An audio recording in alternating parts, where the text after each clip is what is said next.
تل ته نه ګوري خو بس استاد دی او پیر او مرشد دی او پسې روان یم چې څه شی وویلې ما ته په سر سترګو قبول وي نو طالبه دا څه شی ده هله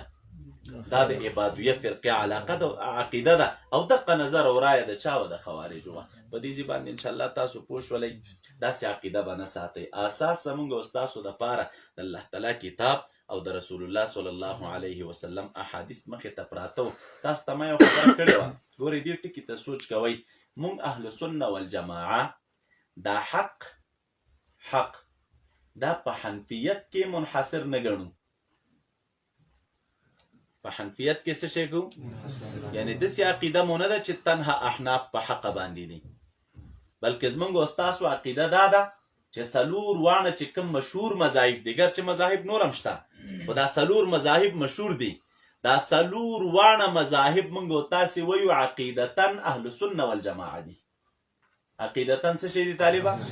اهل سنه والجماعه دي نو چې دا څلور واړه مذاهبو ته موږ او تاسو عقیدتاً اهل سنه والجماعه وایو نو بیا موږ او تاسو خو الحمدلله په دې عقیده باندې یو چې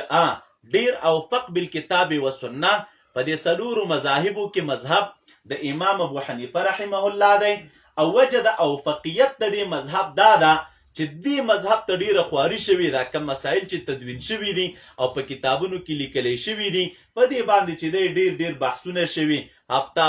میاشت څلوېښت ورځې په یو مسله بحثونه کېدل بیا چې کله دوی یقیني شوي دي ورباندې او اتفاق د هغې پرې راغلی بیا مسله راخیستې ده مجلس به روان و شورا به جوړه وه د امام صاحب مبارک شاګردان به ناست و چې هغه مجتهدین فی المذهب و نو امام صاحب به د هغې نه بعد ورته ویلې د هغې شاګردانو د جملې نه یو شاګرد امام ابو یوسف رحمه الله دی او د امام ابو یوسف صاحب خپل نوم یعقوب دی نو چې کله به د دوی اتفاق راغی په یو مسله باندې نو هغې نه بعد به بیا ورته ویلې چې دعاها یا یعقوب دا مسله په پلاني باب کې وضع که که د مانځه سره به تعلق وی د مانځه په باب کې وضع که که د زکات سره به تعلق و د زکات په باب کې وضع که او که د نورو مسایلو سره به تعلق ویل به هلته وضع که نو مهم ټکی دا دی چې دې باندې چونکې بحثونه شوي دي د علماو په دغه اساس باندې موږ تاسو وایو چې ډیر اوفق بالکتاب و سنه هغه مذهب د امام ابو حنیفه رحمه الله دی خو داسې عقیده مو نه ده چې څوک حنفي وي نو هغه اهل سنت دی او که څوک حنفي نه وي نو هغه ته اهل سنت ټکي ته پام دی دا څلور واړه مذاهب چې څومره دي نو هغې ته موږ او تاسو څه شی وایو هغې ته اهل سنت وایو چې عقیده یې د اهل سنت موافق وي شرط دا دی پکې ائمه یې د خپل عقیده یې د خپلو ائمو مطابق وي او بیا پاتې شو دننه په دې حنفیت کې چې یو څوک دی احناف او بیا په دې حنفیت کې دننه سره کورګي جوړ دي په دغې نوم باندې چې یو وایي زم حنفي یم او بل وایي زم حنفي یم او یو وایي ته کافر او بل وایي ته کافر یو وایي زه اصلي حنفي یم او بل وایي دا بل څه شی دی طالبه انا اصلي حنفي دی یو وایي زه اصلي حنفي یم زه مسلمان یم او دا بل وایي نه زه اصلي حنفي یم زه مسلمان یم او ته کافر نو تاسو ته ما خبره وکړله که یو سړی د امام ابو حنیفه رحمت الله علیه په مذهب نه وي او په مذهب د یو بل امام باندې وي نو موږ تاسو هغوی ته کافر وایو ټکي ته پام دی چې د امام صاحب په مذهب نه وي هله او د یو بل امام په مذهب وي موږ تاسو ورته کافر وایو نو چې د امام صاحب د مذهب نه خارج دی او عقیده د اهل سنت ده شافعي دی مالکی دی یا حنبلي دی هغې ته موږ او تاسې اهل سنت وایو نو چې په حنفیت کې دننه دی او ځان حنفي ګڼي او ته په دې عنوان باندې رالګېږي چې اصلي حنفي زه یم نو زه مؤمن یم او ته چې اصلي حنفي نه نو ته کافر یا مشرک یا بېدین نو دا کور کې دننه کورګي دا غیر د دې نه چې د امت مسلمه هغه قوت سره ختم کی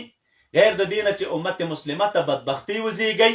غیر د دې نه چې امت مسلمه کې تفرقې را پیدا کی او خپلو کې سره وجنګي نورې پیلې د دې ډلو موږ او تاسو ښې په سترګو باندې نه دي لیدلي نو خبره مې دا وه چې معیار موږ او تاسو ته عقیده د اهل سنه والجماعه ده شخص پرستی نه ده چې ته وایې چېرې زما په عقیده څوک نو هغه به مسلمان وي او که زما په عقیده باندې څوک نو هغه به مسلمانه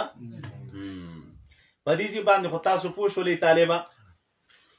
اوس ورپسې راځئ تاسو ته زه وروستو انشاءالله وضاحت کوم په دې مسله باندې ملا صاحب کتاب ولیکي هلکه پلانۍ ډله به مقابل حنفیت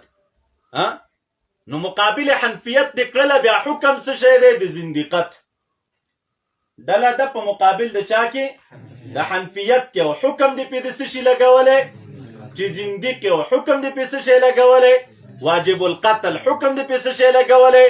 مباح الدم ته خو دې ټکی تلک سوچ وکا چې یو څوک یو جماعت اول خو یو څوک په مقابل د حنفیت کې دینه او که خدا نه خواسته یو څوک په مقابل د حنفیت کې راغله نو تاسو ته ما ویلې چې یو څوک حنفي نه وي نو هغه کافر دی واجب القتل دی شافعي سره څه چل کوي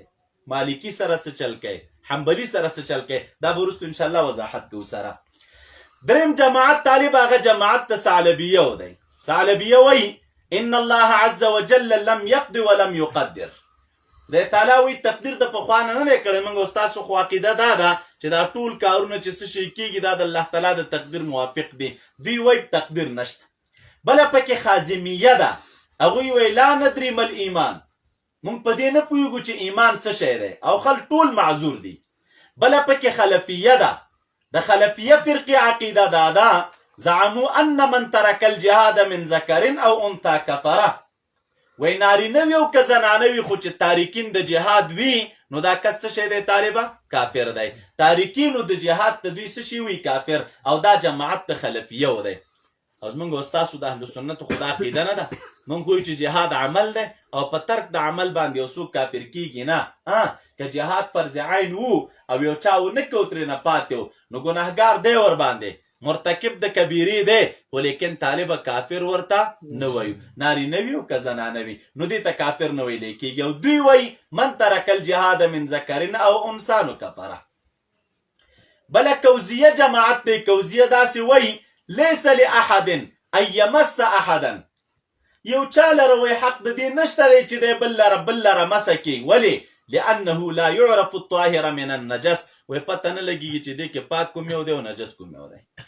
انسانانو کې پاک کوم یو دی او نجس کوم یو دی نو چې د نجس او د پاک پته نه لګیږي نو په کار دا ده چې دوی سره یو بل مسه نه کړي یو